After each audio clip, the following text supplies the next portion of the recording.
Deborah adalah istri dari Lapidot.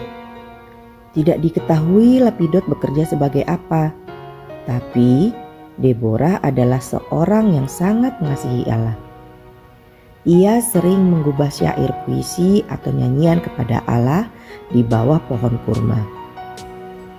Suatu hari, Allah memanggil Deborah untuk menjadi nabi. Karena Deborah wanita, ia dipanggil sebagai nabiah. Nabi atau nabiah adalah seorang wakil Allah. Ia menjadi perantara antara Allah dan umatnya. Bila Allah ingin berbicara kepada umatnya, maka Allah akan berkata-kata kepada nabi atau nabiah. Kemudian nabi itu menyampaikannya kembali kepada umat Allah. Allah ingin memberitahukan kepada umatnya bahwa di hadapan Allah, laki-laki dan perempuan sama. Meskipun pada waktu itu orang-orang menganggap rendah wanita.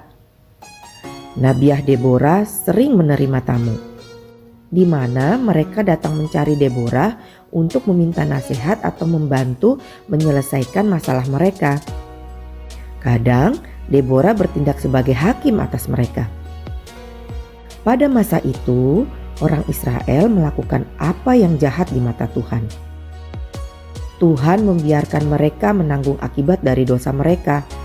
Orang Israel dikalahkan oleh Raja Kanaan, Raja Yabin.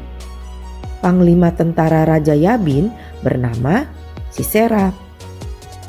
Orang Israel hidup tertindas dengan keras selama 20 tahun. Setelah hidup menderita, barulah orang Israel menyadari bahwa hanya Allah lah yang sanggup menolong mereka.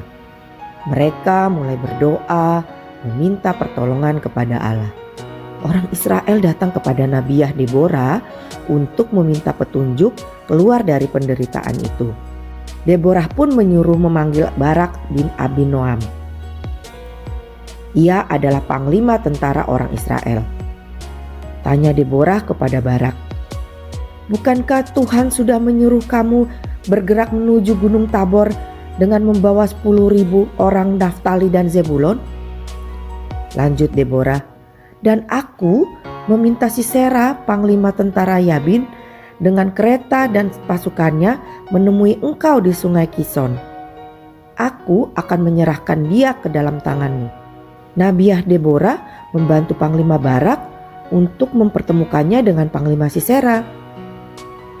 Pada saat itu, Panglima Barak dan pasukannya berperang melawan Panglima Sisera dan pasukannya. Deborah sudah mengatakan, "Kalian pasti menang." Tapi Panglima Barak tetap khawatir kalah. Katanya, "Kalau Nabiah Deborah tidak ikut maju berperang bersamaku, aku juga tidak akan maju." Adik-adik, bukan hanya perempuan saja ternyata yang penakut. Laki-laki juga bisa menjadi penakut loh, seperti Panglima Barak itu. Nabiah Deborah menjawab Panglima Barak, "Okelah, aku akan ikut berperang. Tapi nanti kamu tidak akan mendapat kehormatan sebagai panglima yang menang perang loh. Karena Allah akan menyerahkan Sisera ke tangan seorang perempuan." "Tidak masalah," sahut Barak.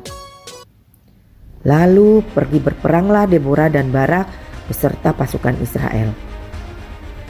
Tuhan mengacaukan tentara pasukan Sisera serta segala kereta kudanya yang terkenal hebat itu. Mereka mati oleh pedang. Panglima Sisera turun dari kereta kudanya dan melarikan diri. Seluruh tentara Sisera tewas oleh pedang. Hanya tinggal Sisera yang melarikan diri sampai di kemah keluarga Heber, keluarga Keni, sahabat Yabin. Sisera sangat bersyukur karena bertemu mereka. Ia sangat letih.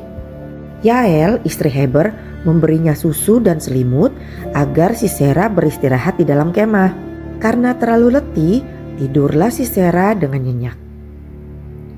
Yael diam-diam membunuh Sisera yang tidur itu.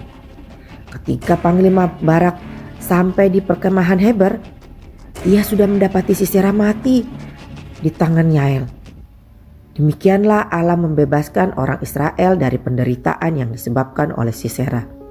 panglima kerajaan Kanaan.